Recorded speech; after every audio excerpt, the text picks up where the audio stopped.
A fogueira tá queimando em homenagem a São João. E o forró já começou. Vamos, gente, arrasta pé nesse salão.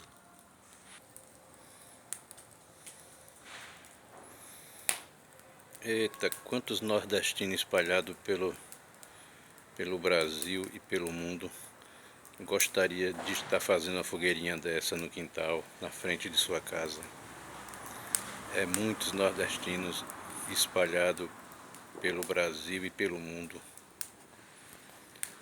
Eu vou colocar essa fogueirinha aqui, pessoal, porque tem muitos nordestinos espalhados pelo mundo que gostaria de ver uma fogueirinha queimando, a fogueira de São João, tá certo?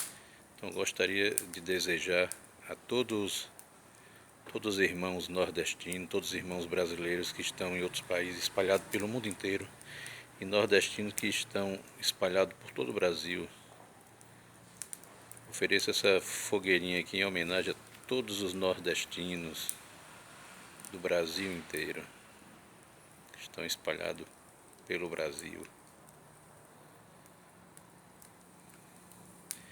Que muitas vezes o nordestino é preciso sair da sua terra para tentar sorte em outros lugares, tentar trabalho, tentar ver se consegue trabalho em outros estados, em outras cidades, em outros estados, até em outros países, né?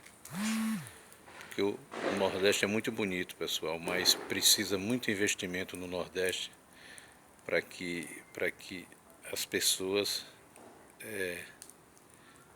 não tenham tanta,